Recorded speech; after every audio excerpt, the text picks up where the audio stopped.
चले भाई, शुक्रवार की सुबह हफ्ते का आखिरी कारोबारी सत्र और आज से वो जो मंथली साइकिल की एक्सपायरी की कह लीजिए शुरुआत। अगले हफ्ते सारी मंथली एक्सपायरीज लाइंड अप।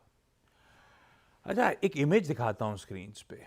आपने रोड साइड पे देखा होगा कि rumblers ahead, series of speed breakers, है ना,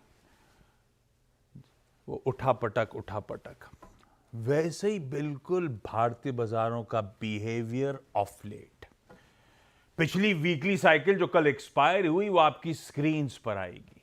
निफ्टी का परफॉर्मेंस हर दिन का मैप करते हुए ये देखिए कैसे उठापटक के साथ हर दिन भारतीय बाजारों में कामकाज होता हुआ नजर आया। बिल्कुल वो zigzag fashion, alternate days of gains और लॉसेस, ऐसे चले जा रहा है अपना कामकाज। वैसे स्पीड कम नहीं करी ना तो रमलर्स में एक्सीडेंट होने का खतरा होता है। लाइकवाइज अपने मार्केट्स में भी इस समय कॉशियस रहने की काफी जरूरत है। खैर, कल का इंट्राडे सेशन स्क्रीन पर लेकर आइएगा। एक पस्त शुरुआत हुई थी, फ्लैट नोट पे, वीक फुटिंग पे थे, क्योंकि परसों के बढ़िया मूव्स पे फॉलो थ्रू मिला नहीं और उसके बाद एक्सपायरी के दिन भर कमजोरी घराती चली गई और इवेंचुअली जितना परसों गेन किया था उतना ही कल गवा दिया। 2/3% दबाव के साथ सेशन की समाप्ति। कल का इंट्राडे हाई 25,550, 25, ये कहां से आ गया, 14 दिन का, सॉरी भाई, 25,250 कल का है, 245 के आसपास का है। वहां पे आके मामला अटका, वहां पे वो सप्लाई ओवरहैंग बन रहा है। ये वही लेवल्स थे जो लास्ट वीक के भी हाईज थे, 25,255 के आसपास के जोन्स।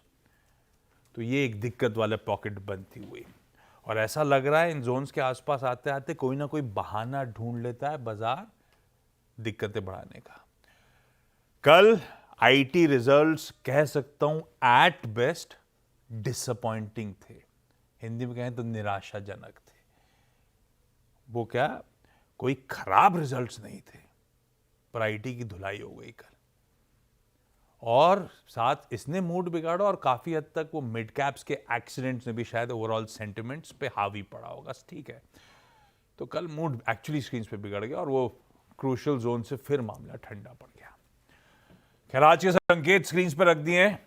प्रोड्यूसर साहब ने हेडलाइन में मूड माहौल तो थोड़ा सा रख ही दिया था कि थोड़ा सा दिक्कत वाला सेशन दिख रहा है। 0.5% के दबाव के साथ 100-125 पॉइंट कमजोरी के साथ हम अपने इस फ्राइडे सेशन की शुरुआत करने जा रहे हैं। गिफ्ट निफ्टी के संकेत ये लाइए भाई। सबसे पहले ग्लोब पर नजर का स्टिंग और हॉर्मास से समझें ये ग्लोब में चल क्या रहा है। ये हैंडओवर की दिक्कत है या अपना भी कुछ चल रहा है? पहले हैंडओवर की चर्चा। एशियन पियर्स, आपने गिफ्ट निफ्टी देख ही लिया है, 0.5% दबाव के साथ खुलने की बात हो रही है। निकेई बहुत अच्छा आउट परफॉर्मेंस के बाद ठंडा पड़ा है, बाकी एशिया ठीक है।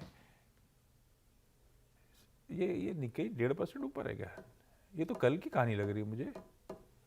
निकेई कितना ऊपर है? मुझे लगता है निकेई दबाव में। इसे रिफ्रेश करिएगा प्लीज एशियन मार्केट्स को, उसके बाद फिर दिखाइएगा। खैर, निकेई आउट परफॉर्मेंस कल था मेरे ख्याल से 1.25%, आज 0.5% के दबाव के साथ निकेई ट्रेड कर रहा है। एशिया बाकी ठंडा ही है, पूरा एशिया ठंडा है। वो प्लीज एशिया रिफ्रेश करके दिखाइए।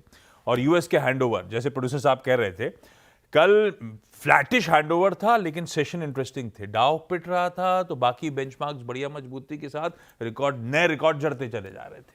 ऐसे में हुआ क्या